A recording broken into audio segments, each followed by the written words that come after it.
Welcome to the parody, where we tally up the victims and all our favorite media.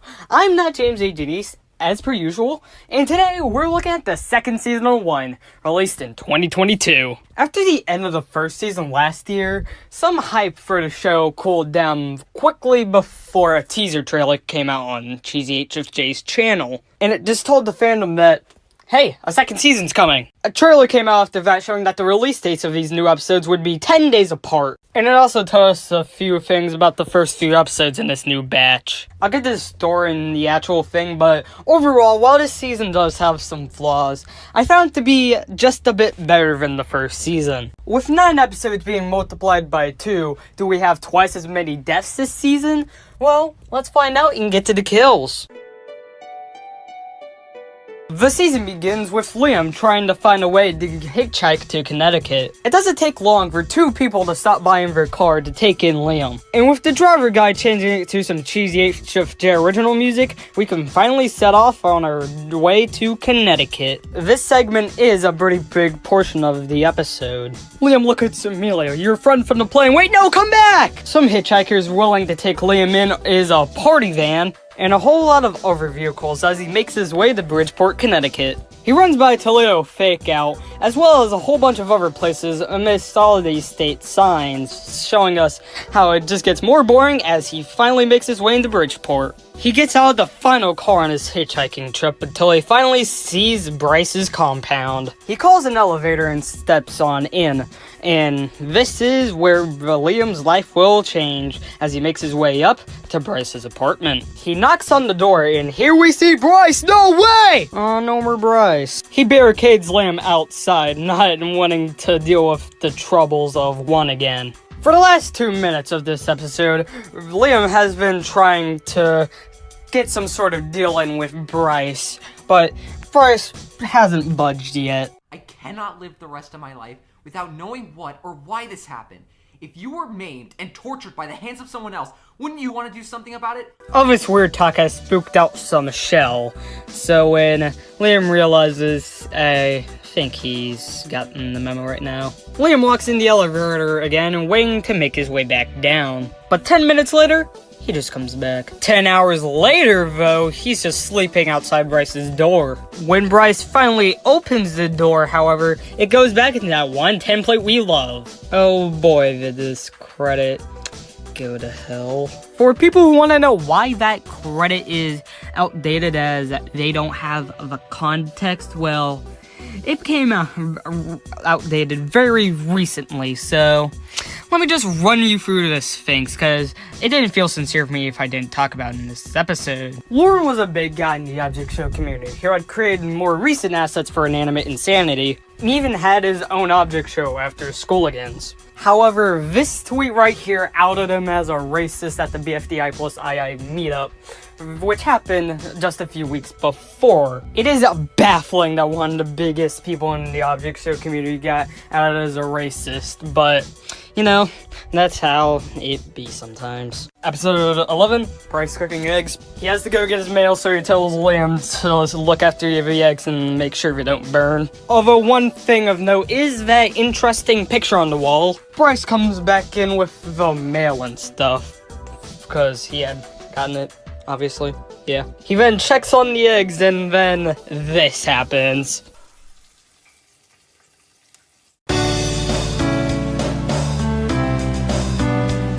Bryce wants to know how Liam got here, so he just pulls out the notes that Stone gave him that doxed him. And apparently it took him a week to hitchhike over to here. He recognizes one of the names on one of the notes, Silva, and has a potential lead to know whatever's going on. So he writes down his address and leaves for work. Although that can't happen because the health inspector got them for overnight freezer turn off, so they have to go together, in which they reveal their names to each other at. They get to his house where he has stuff laid in front of his house for a garage sale. In the background, Bryce is talking about a computer that he may possibly have, and Liam finds it. Apparently something happened with it to where the typing retaliated against him, and they decide to take it through 15. Meanwhile, what we think is his son comes out and asks him what they're having for lunch. Oh, we're having carnitas. That delivery is one of my favorite things in the show, to be honest. So after getting it, they leave into a jump cut. Liam tests if the typing works, so he has to put in that, and then boom, it works. Perfect. After making sure it works, they get into basically what's a huge argument about how this is unnecessary.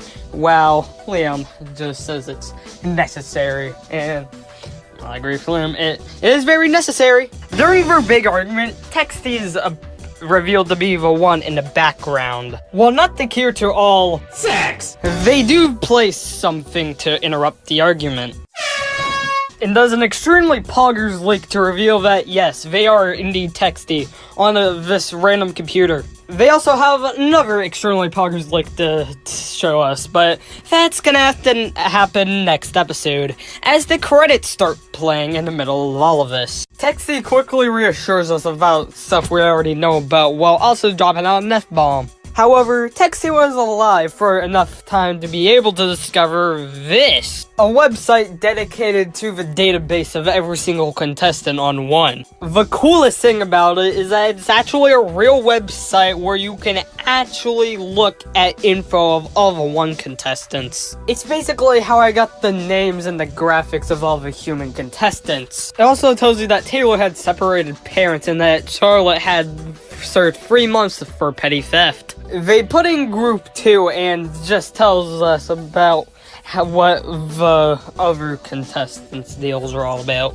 Bryson notices that it says season 2, so he types in a 1, and oh boy, that's a whole lot of info dumped onto us. What this means is that more people had played this game before they did. They look at one of the guys who was homeless in New York City, so Liam suggests that they go to a New York City homeless shelter to find him. They go to a whole bunch, but yet aren't able to find him.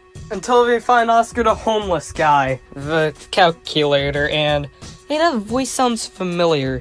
I don't know if it belongs to a certain bad person, but you know, it's probably not a big deal. They ask like 2 questions before I get to real stuff, and it gets kind of humorous, which I enjoy since we don't get a whole lot of that from the show. They then get down to the specifics, which he seems to remember a bit of. He remembers a roll of toothpaste and that the host didn't seem to know what he was doing and was apologizing about constantly killing everybody, but it appears he had that thing over a decade ago. They give Oscar the notes, but he doesn't really seem to be able to help out, but he would really love to help them out, although he has nothing. They get in Bryce's car, and Liam grabs the notes from the cup holders to theorize what these could mean.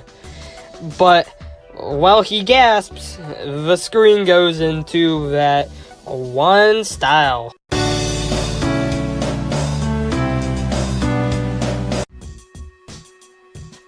Liam and Bryce walk into the apartment talking about coding radios. Because when he died, we saw 2 chairs, a table, and a guy flipping through radio stations, so Liam suggests it has to do something with that. And then they say the Oscar lead led nowhere. Bryce says that there are rain clouds coming in, so Liam checks the weather where, yes, in fact, it's going to rain. That weather gives him an idea to climb the smokestack. And much like a whole lot of stuff in the cities in the show, that is actually a real location. And Bryce obviously ain't feeling it, because why would he want to climb up a smokestack while it's pouring rain? He also asks Liam if it's just an adventure to him, in which, I mean, at this point it kind of is, but it's kind of not. However, we can kind of quickly resolve that argument with smiley face, and they both go to sleep,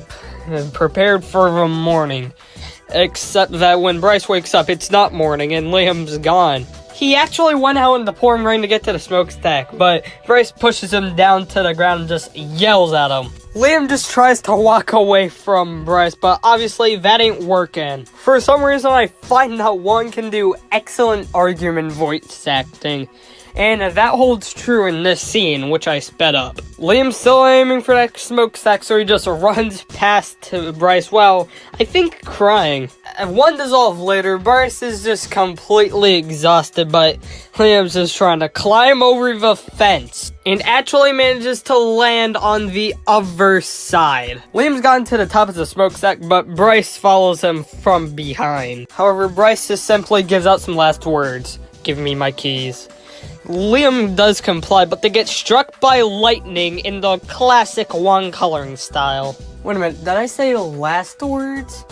Oh yeah, I did say last words. Bryce and Liam just flat out died there from a lightning strike that somehow managed to hit them both. This episode begins with the first chronological scene in 1. Just a little wholesome scene with Bryce and his sister at the park. It then cuts to a lot of dead people, which I'm definitely not gonna count. We don't know these guys, and we don't even know how they died. And also, plus, there's just way too damn many of them. They all ran away, so Liam's the only one left in the plane as of the moment. It then cuts to Bryce in some sort of neighborhood, where he just looks down the road where his sister is.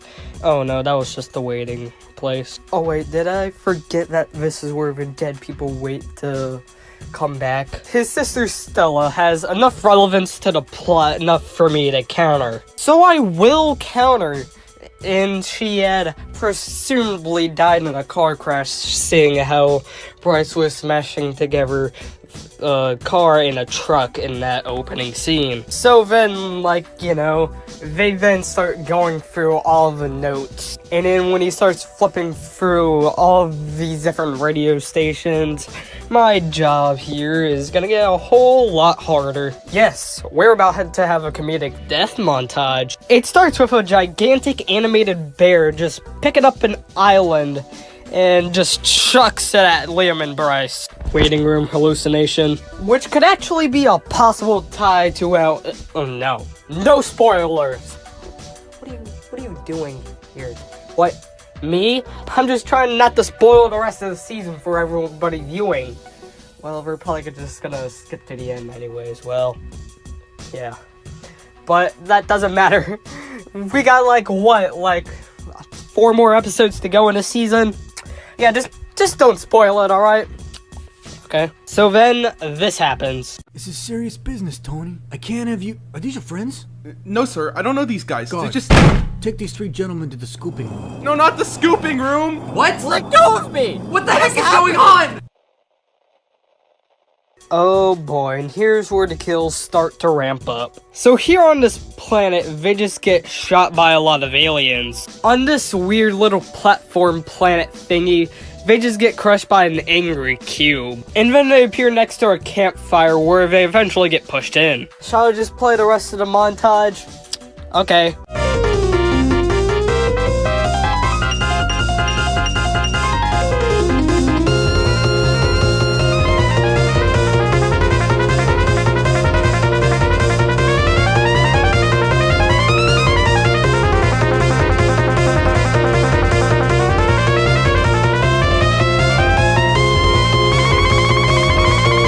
So, how many kills have been added? Oh. Bryce reads off the numbers on the notes to give to Liam so he can transmit the correct signal into the radio. They eventually end up in a dimension full of all these stones, which look like stone. Although they try to look for them for a really long while, they end up with basically nothing. Even if they fail, they have a kill command set up just so they can get back to the radio. And so, they set off the kill command, as this episode just goes into one. Oh wait, yeah, kill commands also count as actual deaths here, so boom, they're on the count yet again. While Bryce thought that was productive, Liam said it was basically all for nothing just because they just couldn't find Stone. But they still have the notes that Stone gave him, so that basically wasn't all for nothing. So then they start putting the San Francisco numbers into the radio. And so they actually get to San Francisco in the same place where he disappeared and reappeared last season. They order some headphones which cost $12.99, but when Bryce walks away, Owen is shocked. Oh yeah, Owen's the nail guy from the very first episode. And to explain his disappearance, he lies to Owen and says that he got a job abroad. And apparently the old job probably went out of business, so yep, it's nice to where you can see him again.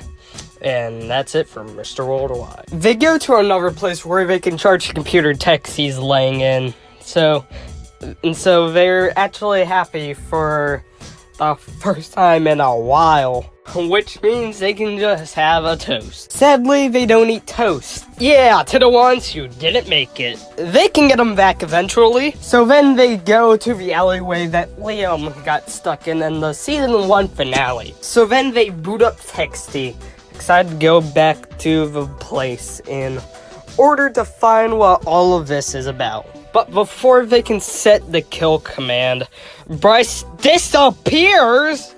Nah, that just can't be. That just can't be!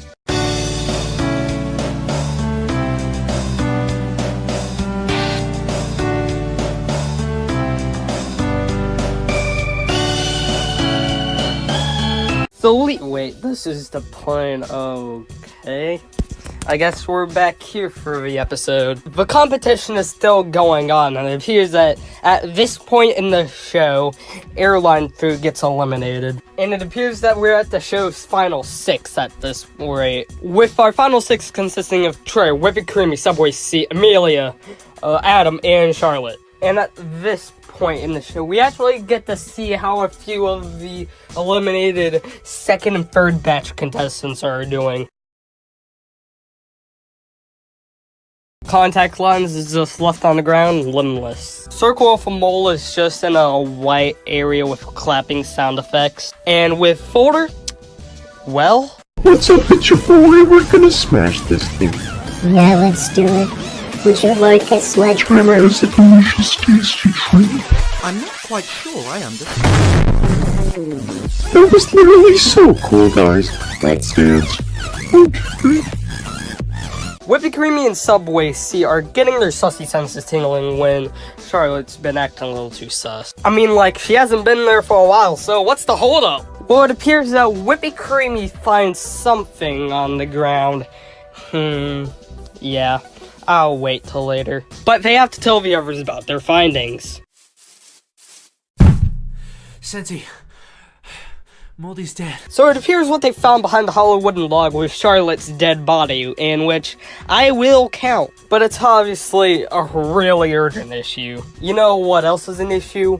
When 2 more crew members on this show also ended up being some really bad people. Aim, who had voiced Amelia and Charlotte, and Taylor Gordon, who had voiced the Lord of all, Carnitas, had both defended Lauren's actions. And I think in an attempt to make themselves look good, AIM tried retweeting this, which was obviously a little BS. And if you mix the context there, the tweet's not BS.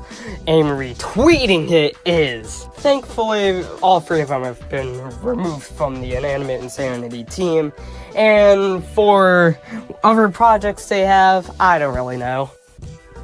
And yes, these 2 came out after I talked about Lauren, which was at the beginning of this video. These usually take like 1 or 2 weeks to do for these 1 videos, so yeah. And also, plus, we need to get this out more that these are bad people. Apparently what was left behind of Charlotte was a few moldy crumbs. So Aerie recovers her while she was apparently reaching out for someone. So with these final 6, we really don't have a lot of stuff to go off of in this episode. Like, of course, Charlotte still wants her mold treatment, but yeah. And it's pretty sweet to hear what they would all do with their wish. But still, at the end of the day, they just all want to go home. But Bryce can't go home as he's been stuck in the plane. Suitable! So, we've had a pretty good streak lately of all the episodes being of decent length. The longest of them was only just 9 minutes, so I don't think this one can be that long. Oh. Liam gets in a Bryce-induced panic as someone just runs away in the background, and he gets all scared about it. He remembers the database, and his competition with placement has been changed to an A. This confirms to him that Bryce has, in fact, rejoined the game and that he is going to end it all. So he puts it all into the radio until he ends up in some sort of forest. But he hears and sees a guy walking up to him, so he has to leave. For Liam, that was a pretty close call for him, so he's in the same waiting room that he was stuck in the first season. He sees the roll of toothpaste, which also has enough relevance to the plot in order for me to count him, as he's been stuck here for 2 episodes and he becomes a plot point in this one. So Liam gives Julian the notes that will lead him to San Francisco. So then he has to raise the thing on the radio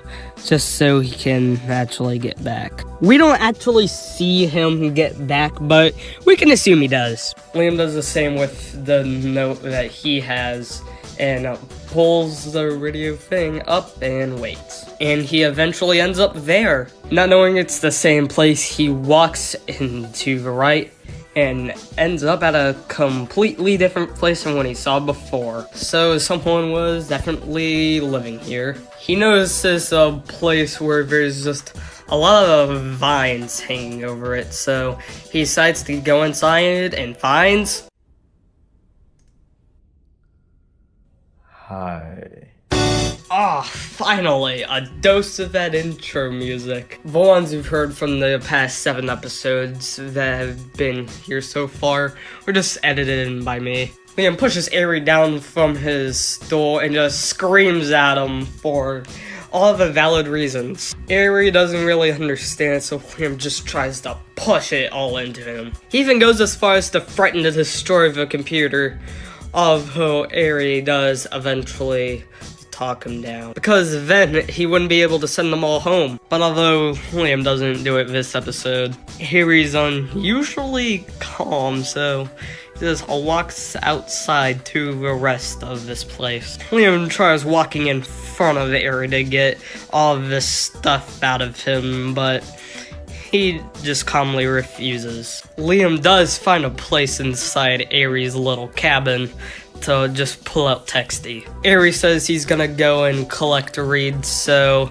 Texty asks if there's water there, in which, yes there is. As it's been made obvious, this is the episode where Ari's full appearance is introduced. This design was obviously mirrored by Abstracti when they got eliminated last season. The place where Ari collects his reeds is at the top of a very steep cliff with only a wooden plank to separate the 2 sides. So that means there's a whole lot of stuff on this planet, so it does have all the basic stuff. Apparently Liam still has one of the pieces of Ari's broken cassette player from last season 2, and obviously all the pieces are still needed for it, which Liam does have most of, if not all of them. Liam apparently slips up on the bridge and almost falls off, but his notes fall into the water below, so he has to fall down there and get them, while also getting his air. But it's too late for all of that, as the notes quickly crumble inside the water. Liam quickly surfaces up from the water and just has a breakdown right in front of Ari. It's an interesting story of how Ari got here, which, you know, this is obviously after Liam's breakdown. So, after he died, he just got here after flipping through that radio, and the past few years here have been in preparation for one. Before that, he was just listening to his cassette player. And he hopes that with all of the pieces being able to get back together, he can actually listen to it again. Eri must have gotten the idea for the competition after he figured out that he can plug in the computer in that cave to one of the planets that he created. Apparently the last group was basically just like the group we've all gotten used to.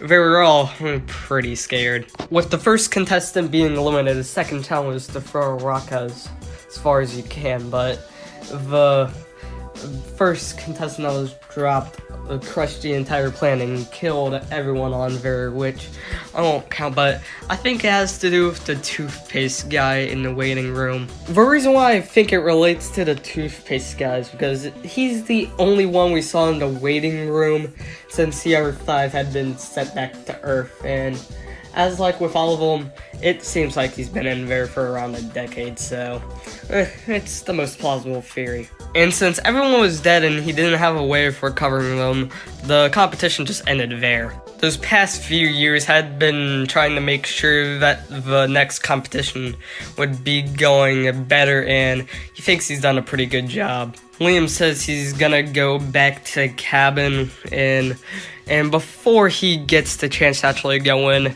Eri tells him that he's made a bed for him, which, you know, is kind of nice. Liam tells Texie that this is messed up, and Texie just tells Liam to kill Eri. Liam responds that he's gonna go into the cave while Eri's gone, so you better have some luck with that. So Texie tells Liam to be careful while the 20% battery warning pops up. And we know Texie's screwed because the charger fell out of Liam. In the meantime, it looks like Eri's successfully gotten the cassette player back together. We see a bit of the classic onery. He picks up a basket, just puts some sand from right next to the water into it. He walks into the one cave, pulls the plug from the one planet and into another, dumps the sand and rock onto that planet along with even more sand, programs the planet to make it shrink, and then pours onto the one planet. And then he just announces a challenge to the contestants on the plane, and then just creepily stares over it.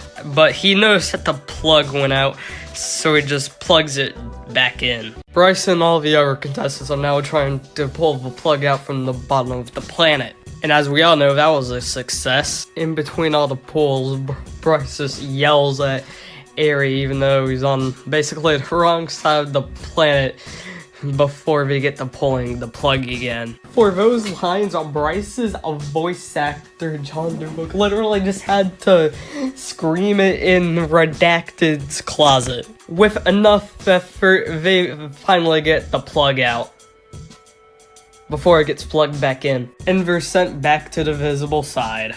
Afterwards, Eri says that he's just gonna cut some logs while it's raining. Liam takes this opportunity to go into the cave to try to talk to the currently on plane contestants. He looks at the computer and finds more contestants for a season 3 that Eri was working on, with Tomatoey, Melanie, Candy Bar, Stocking, Mustard, and his friend Owen as contestants. So Liam goes up to Eri and just literally kicks him on the ground. He's having to yell at Eri to ask him why Owen was on his computer in that cave. Well, since they're good contestants, thought it was a good idea to get the people who knew them well. But Liam grabs Eri's axe and starts just walking towards him and swinging it at him, trying to kill him.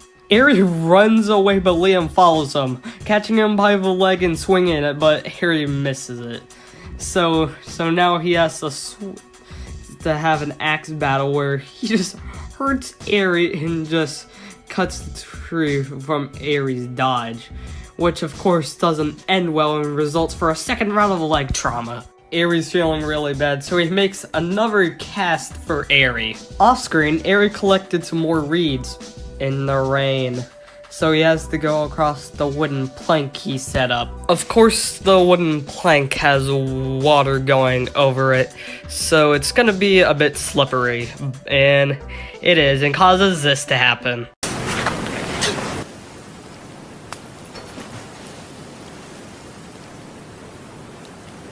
Yes, the host literally just died from sudden decapitation. That is literally one of the most wild things to come out of this wild show. Liam wakes up and on the table he finds the cassette player back in and a cassette tape to play, so he puts it in. The song playing for the last 5 minutes of the episode is a cover of Around the Bend by Pearl Jam. It shows us Ari's first fate, as he had died in a truck crash. He had found himself inside of this waiting room that looks mighty similar to the one we all know, and ended up in this place. It was abandoned, and in that cave, he saw the computer with several planets right by it. So he had gotten to building that house and creating the plane. And eventually, he had gotten the first contestant in, that button. And during all of this, the credits to the series also play, showing us the name of the man who basically caused so much emotional turmoil for 2 years. Liam comes out of that very same cabin and looks down to find Ari's head. Meanwhile, on the plane, they're just all crying. God. Just knowing they have no possible signs of escape just really hurts. Whippy Creamy and Trey just turn into flat-out objects. It's also revealed here that Texty is in fact dead.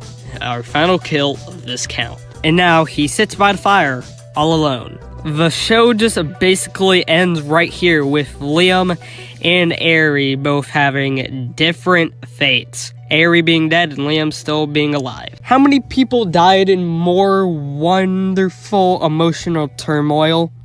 Well, let's find out and get to the numbers. But I got some serious business to do. Beaten death montages. By my count, 43 people died in one season 2, which, yeah, definitely is way more than the first season. The victims included 39 males, 3 females, and 1 1999, and yeah, I'm not wrong with that. Still is gonna be ground up pie chart though. Yeah, and definitely compared to last season, this one had over 7 times the deaths and comes second place in the object show race. With a run time of 81 minutes, this season had a kill on average every 1.88 minutes. Yeah, I know I should have given it the folder, but, you know, I'm actually gonna give it to the deaths in the scooping room. Fight me. I just want some of that serious business, Tony. Conversely, the broken pistol can go to any of the deaths in the same montage that preceded it. Most of them are basically off screen. And that's it. Season 2 was released during 9 weeks from June to August 2022. And yes, I know the ending was unsatisfying, but I thought it was a good, albeit unsatisfying ending. And also, plus I just really love this thing. So, who knows what I'll cover next. And in the meantime, as you all know, I'm not James A. Janice, and this has been the Parody.